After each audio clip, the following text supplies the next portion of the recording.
I'm Catherine. My pronouns are she and her. I play an ogre Farwalker named Gill, who uses he and him. And I'm VJ, she, her, your storyteller for Hedged In.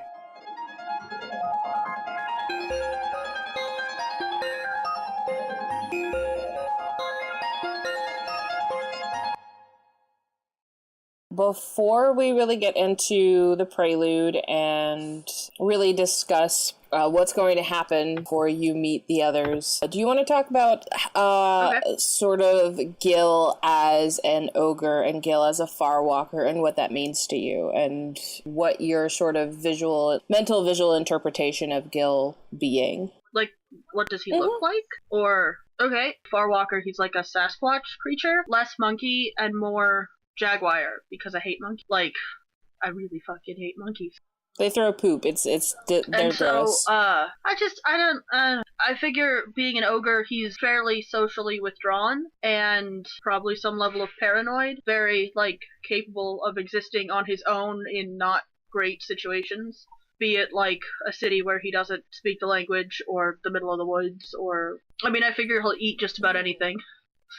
It's useful for that last stone contract that we have. It is. I don't know. I mean, you don't have to get deep into it because like we're mostly so like anybody who's like I want a mental image of what you think he looks like. Yeah, no, I keep meaning, which is not helpful in an audio format, to like draw you a picture of what I think he looks like as a changeling, kind of. Like the non-mask form, because I feel like for some reason really suck at describing. That's all right. Well, it's just useful because the last person who tried to draw one of my characters missed that it was male and drew like a 12-year-old girl instead, which was really hilarious. Yeah, no. Gill is a how old? How old is Gill? Or how old was he when he was lost to the hedge? Which is a better question. I had him early 30s, 33, 35. Right, early 30s, male, Hispanic. Cool. Yeah. Cool. Yep.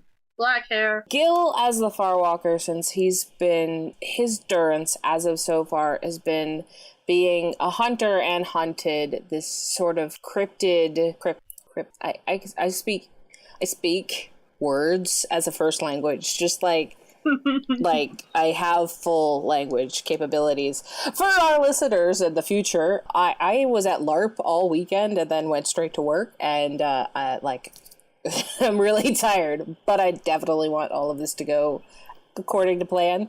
So yeah, Gill has been in Arcadia for some time and has lost the ability, or maybe he hasn't so much lost the ability to tell how much time he's spent in Arcadia as so much as Arcadia has. Arcadia is really hard to perceive the passage of time. There are nights that seem that like they go on and never end, and sometimes there are dusks that just seem to settle in like a warm blanket. Sometimes it just seems to cycle so fast that you've lost that ability, whether it's your actual ability to perceive or reality manipulating itself. You are a changeling that never was really shaped by a particular keeper, but you've definitely been hunted, the wild hunt, and you've managed to escape. You've met some other changelings, but don't really have like the firmest grasp on others because you're kind of intimidating, if I remember correctly, because Sasquatch, like you might actually also have intimidation on your sheet, if I remember correctly. I do. Well, and before he got taken, he was like a bouncer type character.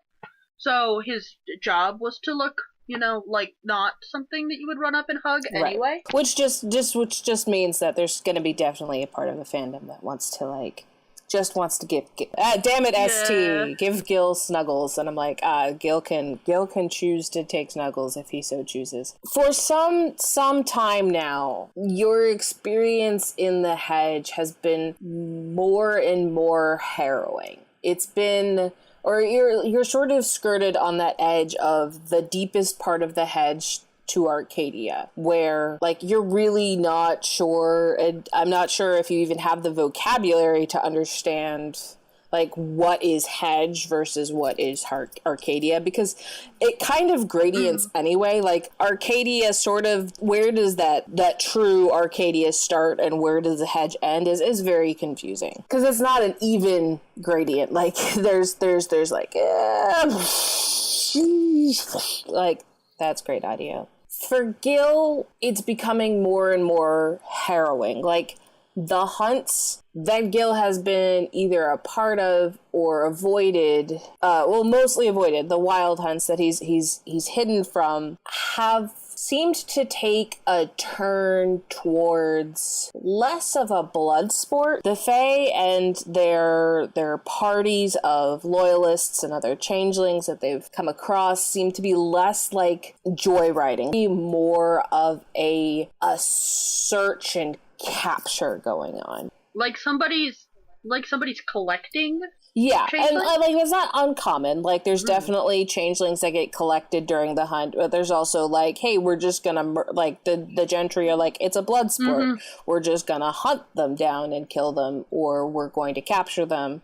But it's definitely taken a turn toward focused, sort of a step towards purpose and drive behind these hunts, and it's much, much darker than it used to be. But we're not going to start Gill on a wild hunt. That seems mean. Gill is not one to stay in one place for long, if I understand. Or is he... Well, no, because, I mean, familiar territory is easier to maneuver through, but if you stay in one place for too long, then they know where to find you. So, you know. So you're passing through a really dense portion of the hedge. It's dark. There are do you have, let me pull up your sheet. Are we thinking, is it dark in the sense of like night, or dark in the sense of like you just can't see the sky? Not that it is probably relevant. I'm going to say that it is certainly, no, that's a really good question. I would say that the foliage is dense, but it's also, if you manage to see past the foliage, you would have just the hints of twilight, like there's just that dusk flavor where it's not true night, but it's the time where predators like to hunt. Surprisingly, that's not where we're going, because Gill is going to be heading actually back towards slightly more familiar territory. He's been away from a space, and he's going back to visit. Do you have a particularly decent sense of smell, do you think? Do you tend to be like more of a hearing thing? I would assume, given that he has the complication attached to it, probably more sound is like his primary one. Because I feel like visual would be farther down the list, just because like in the Hedge and Arcadia you can't trust anything anyway, let alone your eyes. So he's gotten better at like, what do you hear, what do you smell, you know. Okay. I want you to go ahead and make a perception check, and for the listeners at home, that is a wits composure roll. Gill has 2. Oh, hell. That is 2 dots in wits, 2 dots in composure. Yeah, so, no, wait, let me figure out how to do this. While you are fishing out your dice, I will go ahead and let people know how this works. So, we are playing Changeling the Lost, which is a White Wolf Chronicles of Darkness versus the God Machine New World of Darkness. And what you end up doing is you have multiple 10-sided dice called D10. In this case, a perception check is 2 attributes, which you have listed 1 to 5. Gill has 2 dots in wits and 2 dots in composure. So Catherine is going to roll 4 dice total. Successes in this are 8, 9, and 10. If Catherine rolls a 10, she is then allowed to roll the 10 again. And if she succeeds, then that adds to the success. If you keep rolling 10s, you keep exploding, and you just roll until you don't succeed. That is a nutshell of how this system works. If she rolls no successes, so no 8, 9, or 10, then it's a failure. And if she rolls no successes and a 1, that is an exceptional failure. So that's bad. Like, bad things happen. But, Catherine, what did you roll? I got 1 success. Cool. That's more than enough, because this is Prelude, and this is plot. You are quietly. Actually, also go ahead and roll me a stealth check as well, just to see how. Stealth is stealth plus dex. Yeah, dex stealth. So you have 2 dots in dex, 2 dots in stealth, plus a specialty in wilderness. So go ahead and roll that. If you're going to use any of your smoke contracts. No, I'm not going to use that here. It's just 1 success. Gill is walking through semi-familiar territory when he hears the sounds of trumpets blaring. Doesn't sound like the trumpets of a wild hunt. When you get closer to investigate, the sounds of trumpets also seems to be attached to the sounds of battle. The closer you seem to stealth in, the more that you hear screams and yells, not gunfire, but definitely loud explosions, probably from various changeling powers. Then you just hear a massive, thunderous roar coming across this ridge that you're approaching. You see that there's a break in the tree line if you're walking up this low hill where there's trees, and then you see the flickers of violence, fire, and action across the hill. There is definitely something big, loud, and violent happening on the other side of that. And according to the yells and the commands, something remarkably organized for this violence. It's not just like random.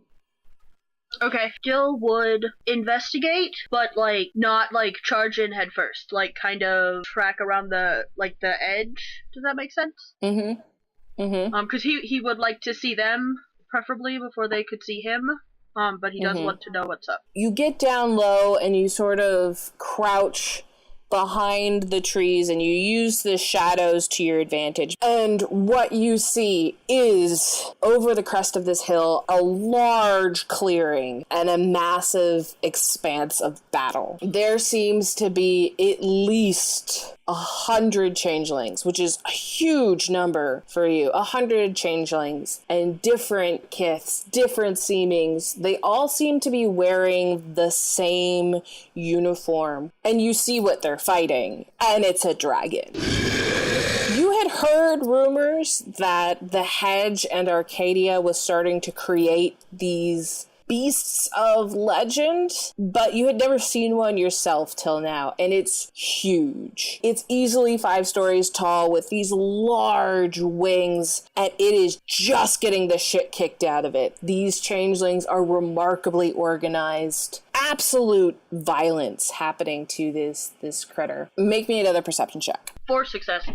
Cool. You see more than a couple of the loot. Their uniforms are so remarkably cliche. You could be like, that's a captain and that's a lieutenant. But you definitely see levels of organization. At least one of the captains pointing and shouting. Then you sense the presence of the gentry. Deep in your chest, you feel their aura, their overwhelming gravitas. Before you see them descend to the battlefield, they are clad in light, a pure radiance, and violence.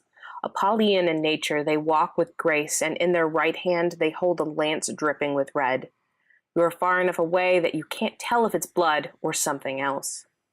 The entry of the gentry is met with cheers from their army, a celebration that might make you feel queasy. The army flanks the dragon, parting to make space for the Fae. The dragon stands tall above them, several stories tall, but the Fae is unintimidated, for they too tower taller than the army. With footsteps that seem too light for their size, they throw their spear at the beast in a perfect arc.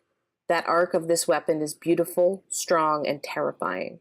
With Olympic accuracy, the Fae strikes the dragon down in a single swoop. They walk towards the felled dragon with purpose and poise, and with deftness plunges their bare hand deep into the dragon's chest, ripping the heart from the creature.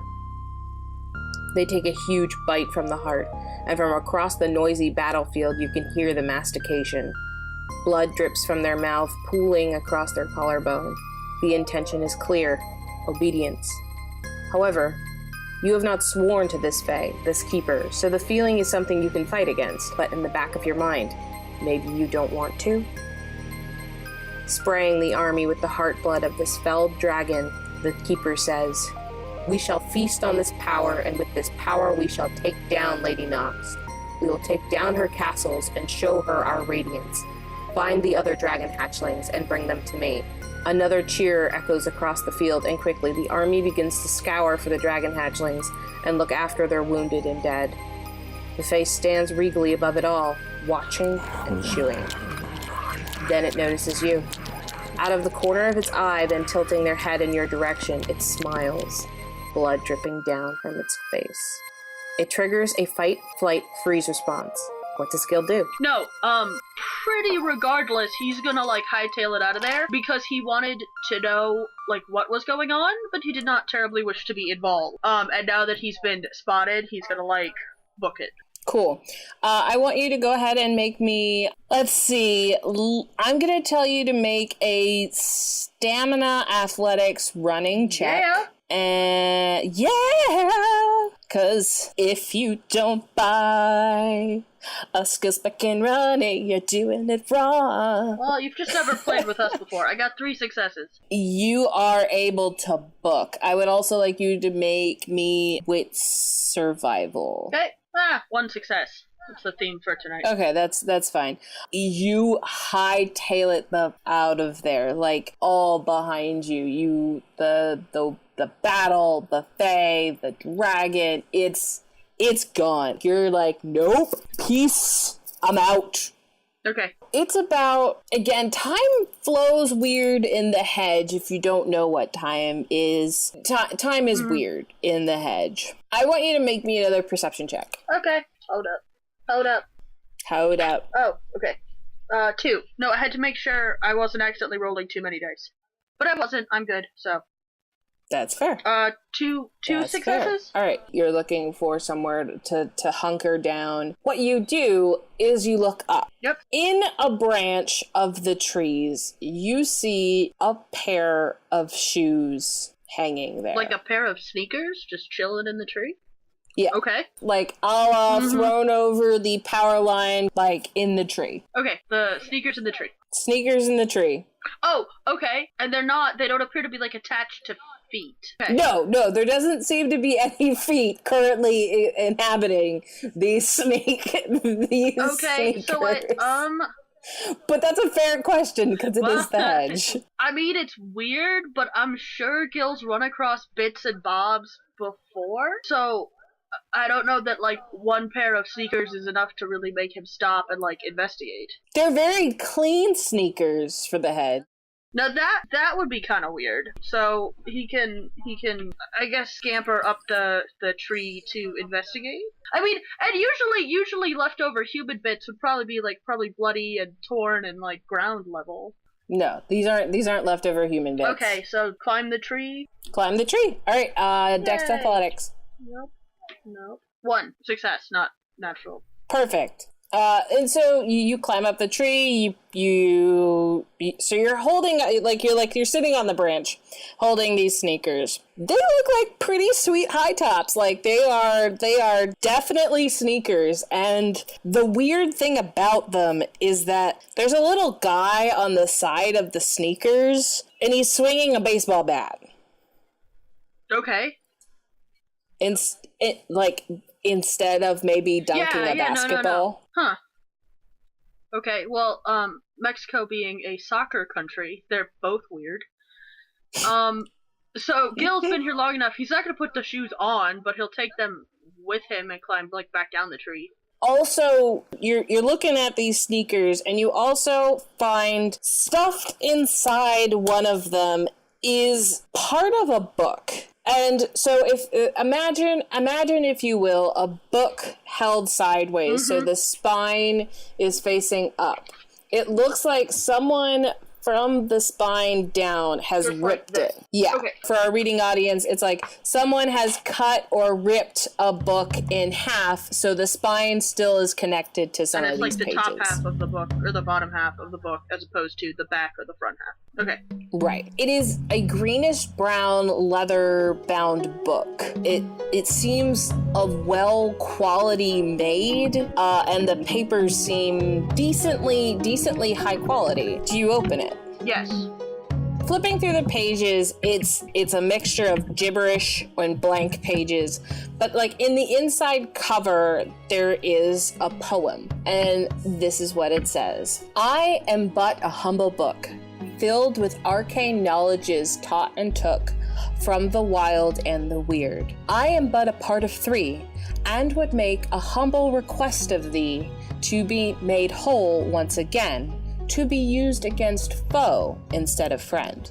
I offer this pledge, weary traveler, join my pages and bind them tight, and I'll lend you my rare insight to the mysteries of the thorns. My pages I promise to be true, and I'll try to be as useful to you. Trods are rolling and walls are built out of madness, dreams, and guilt. To take this pledge, this call to action, to improve my knowledge to our mutual satisfaction, to get full use of my pedigree, whisper into my pages, I agree. So, it sounded like the book was ripped maybe in 3 instead of in 2, and this is, like, part 1. Yeah. And there was something in there about being reunited, so to be used by friend instead of foe. Because, like, it sounds like a good deal, but I'm like, everything in the hedge sounds like a good deal, which usually means you should run the other way. Right, but I'm not... Well, yes. Quite literally the plot. No, like, if there's you something, you should book it the other way. Like, no pun intended, but like, you should. No, like, it sounds pretty useful, particularly considering, like, how much time Gill spends, like, all on his own, just kind of, like, lost, more or less. It's just gonna be bad puns for the entire show. Oh, yeah, no, there's gonna be so many puns. It's gonna be great. I'm 110% here Okay, for puns. so, yeah, I think he's probably, like the player, going to read it, half a dozen times, and then flip it open to whatever the index page looking thing is, whisper, I agree. All right. Don't hesitate, I think I screwed up. Never mind. I imagine Gill, like, sniffs it, like, just shakes it a couple of times, see if anything falls out. Yeah, no, it's probably like, hello, a couple of times, like, to make sure it doesn't appear to be any more sentient than it already appears to be. But yeah, no, as long as no weirdness goes down. It does seem to talk about itself in the first person. Well, yes, but it's one thing to have it, like, you know, Tom Riddle's diary responding to you, and another thing to have, like, some gruff French voice out of your back pocket be like, do not do this! And, you know, scare you halfway through a fight. But no, if it's not, like, responding actively, it's just sort of like a book, then we'll go with. Still probably regret it deeply later. All right. Well, only as much as anything else in Changeling. No. So jaded.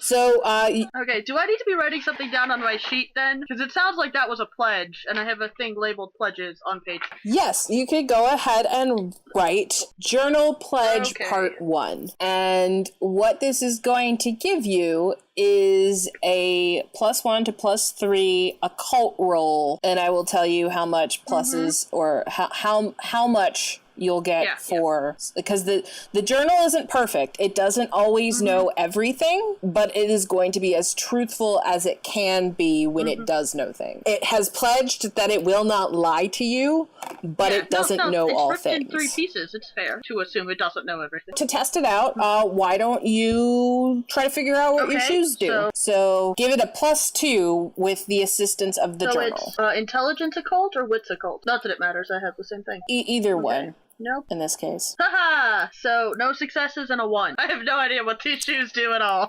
In fact, The book almost is sad. Like, you're like, how is a book sad? And now the book is going to roll. Hold on. No, I'm stuck on a dice roller tonight, and I feel like it's screwing with my vibe. This does not work. As I need to get a second dice tray because my current dice tray is at Julian's place. Hey, maybe we can get a sponsor. That would be cool to have like a dice tray sponsor. Oh fuck yeah! Much better than Gill. Like 3 9s and a 1. It's like Listen, the book almost like the pages are almost sad. Flips over and in sort of a handwritten script. And as you're flipping through it, some pages seem to be written by different people, like it's different handwritings. Well, and in defense of Gill's really terrible role, he hasn't seen a book in quite some time, let alone looked anything up in one. This is true. And it goes, entry, token, entry, shoe, entry, the ground Jordans. Sorry, continue. The ground Jordans are a knockoff pair of sneakers that have a figure on them that is swinging a baseball bat. The sneakers have charmed laces that grant the users 50 yards of cord for each shoe, 100 yards of lace total. If you cut the lace from the shoe before the 50-yard mark, new eglets will form and keep the laces from fraying. If you remove more than the 50 yards of laces from the shoes, the charm will stop working and no new lace will come forth. They are normal shoes, except for that each has 50 feet worth of lace instead of like 2.5 feet of lace. The shoes don't look like they have extra laces until you start actually trying to pull the laces out. And you could do, like Gill can do this where it's like, and he takes one of the shoes and starts to try pulling it out and just like there's just yards of laces. The book does point out it's like if you pull out more than the 50 yards, it's not going to work no more. Does the book say if it's 50 yards total, or if it's like, do the laces read up to 50 after you've used it? Or each shoe has 50 yards, so like once you're out, you're out? Sorry, let me it's supposed to be per day. 50 yards per day per shoe. So 100 yards per day total. But if you go over 50 yards in one go, then the shoe will cease working altogether. Right. So, like, if you pull 60 yards of lace out of one of your shoes, then that shoe will no longer have laces in it. And you'll have 60 yards of cord. Cool. Actually, the shoes also sound useful. When do you not need rope? I maybe, in fact, built some of these tokens. Well, when do you not need rope? That's super fun. With particular play styles in mind. And the other neat thing about these shoes is they don't stink, which is nice, and 2, they always fit your feet. Well, I mean, Gill could probably use some new shoes. He's been wearing these for a while, assuming he still has shoes, which he may have been like, to hell with this nonsense. Yep. So I guess book in back pocket and put the shoes on. Do the laces just tie normal? They don't do anything stupid like continue to pull while I'm trying to tie them. No. When you're trying to actually put on the shoes, they're fine. There needs to be the intent of, hey, I need cords right now. And you notice, one other thing you notice, like, as you're putting on the shoe, there seems to be, like, a pair of initials in the tongue of the left shoe that is JW. Okay, so if nothing horrible happens when I put on the shoes, then we'll climb back down the tree, and trot onward. Now you should look at the book one more time, because it's going to ask you to find things. You're like, okay, because like it seems warm maybe in your back pocket, and you flip it open, and it's not a map because it doesn't know where it is. But it knows where the other parts of it are. Or they know that it knows the general direction of where it needs to go. So it's more like a can't think of the game, like the radar screen where like it won't tell you how to get there, but it will tell you that you have a mark southwest and northeast that you need to head to, like the little circly thing that goes in the bottom. Okay, yeah. Cool. It seems to, as much as a book can want something, it seems to want you to go, hey, let's go find the other pieces. No, I got that. So of this book. Does the map, quote unquote, indicate if one piece is closer than the other piece, or is it just these are your two directions, pick pick one. It doesn't seem to have a distinction of the two other pieces of the book yet. Well then, whichever one from Gill's perspective is to the left, we will go after that one. I feel like there's this very, very old and faded memory of some small voice being like, in games you always go left to beat the labyrinth. So he's like, left, I guess? That works. You travel for about a day. Again, as much as a day feels like in Arcadia. And you come up across a foggy clearing. And in the fog, you see two other figures. And right before you're able to really see what they look like, you hear a howl that chills you to your bone, because you know what the fuck this is. You know what that howl sounds like, and that howl is Briar Wolves.